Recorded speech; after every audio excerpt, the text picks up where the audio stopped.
cold does not ask permission. It gets into everything.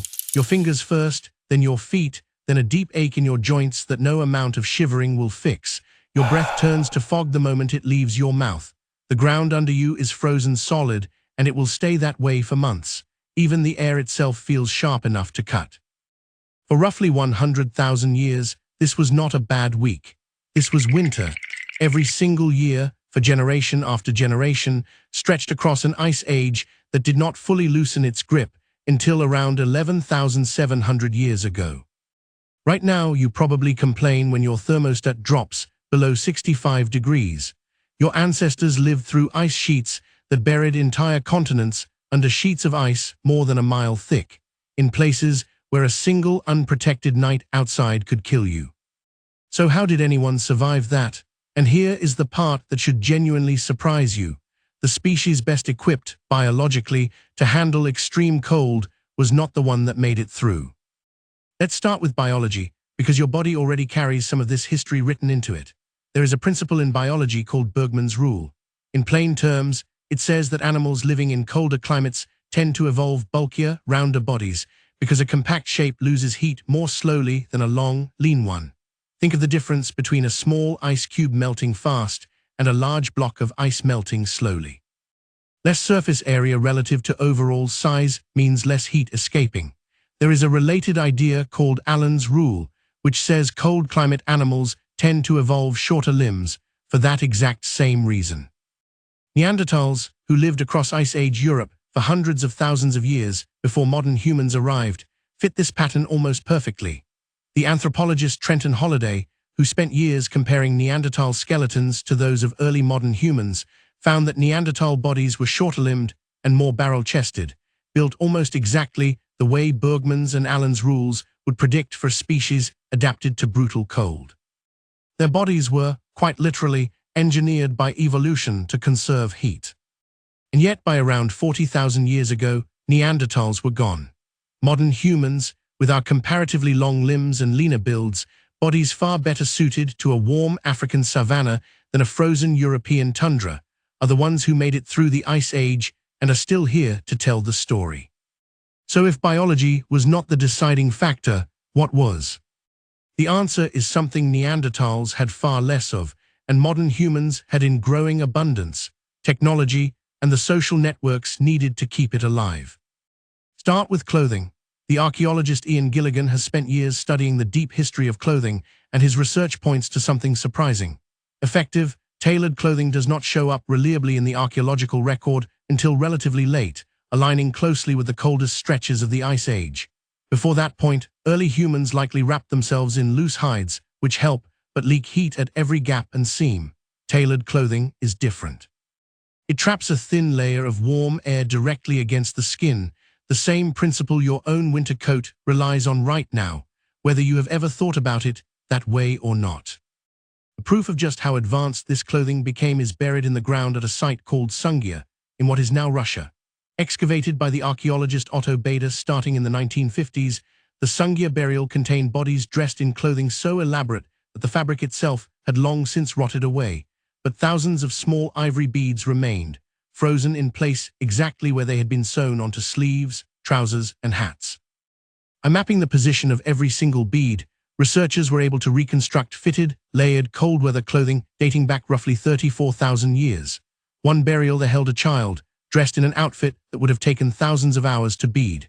That is not clothing made in a hurry to survive one bad storm. That is clothing made by a community with enough stability and enough surplus time to invest thousands of hours into a single set of garments. Someone had to design that clothing. Someone had to sew it, bead by bead, with a bone needle, by firelight, in the middle of an ice age. Needles like that were not a lucky accident either. Bone needles with a tiny eye for thread, similar in basic design to the ones people still use today, appear at multiple Ice Age sites, evidence of a technology precise enough to produce genuinely tailored, wind-resistant clothing. Clothing was not the only material innovation.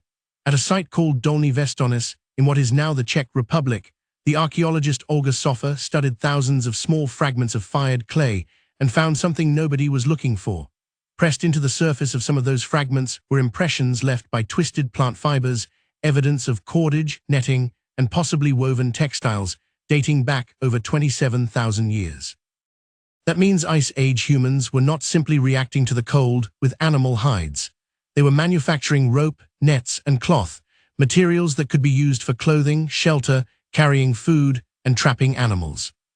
So let's reconstruct what surviving an Ice Age winter actually required. You do not simply wrap yourself in a single hide and wait it out. You live in a shelter built from what the landscape actually provides, and in the coldest, most open parts of Ice Age Europe that sometimes meant mammoth bones. At sites across modern-day Ukraine, archaeologists have uncovered the remains of dome-shaped dwellings built almost entirely from mammoth skulls, jaws, and tusks, arranged deliberately and likely covered with hides for insulation. Building one of those structures was not a solo task.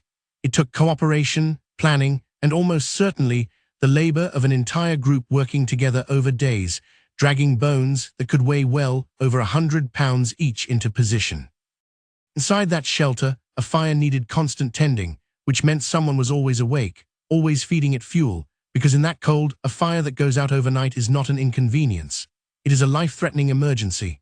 Who took that shift? Probably whoever was already awake nursing an infant, or an elder who no longer slept through the night, work that left almost no trace in the archaeological record, but almost certainly kept entire families alive. Food mattered just as much as warmth.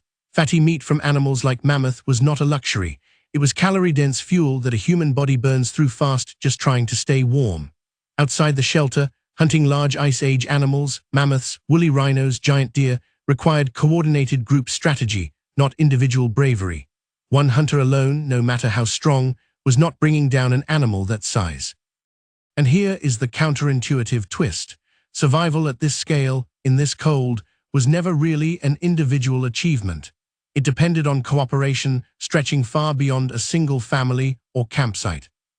Archaeological evidence shows Ice Age humans exchanging materials like shells and specific types of stone across distances of hundreds of miles, which only makes sense if separate groups were maintaining social ties, trading, sharing knowledge, and supporting each other across a wide, connected network. Neanderthal populations, by contrast, appear to have lived in smaller, more isolated groups, with far less evidence of this kind of long-distance social exchange.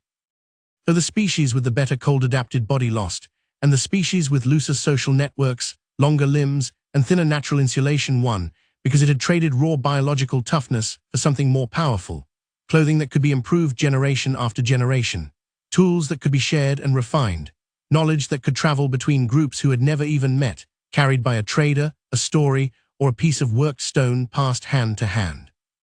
None of this required your ancestors to be tougher than the cold itself. It required them to be better connected than it was. And it worked well enough that when the ice finally began retreating, around 11,700 years ago, the descendants of these networked, clothed, cooperating humans were the ones left standing to inherit a warming world. Which brings us back to you, sitting somewhere warm right now, in a coat you did not have to sew yourself, heated by a system you did not have to build, fed by food you did not have to hunt, surrounded by an entire supply chain of strangers who made your survival possible without you ever meeting a single one of them. The cold still does not ask permission. It still gets into everything, everywhere in the world, every single winter. The only difference is that you no longer have to out-tough it, and you rarely even notice the enormous, invisible network still doing that work on your behalf. You just have to be part of the network that already figured out how.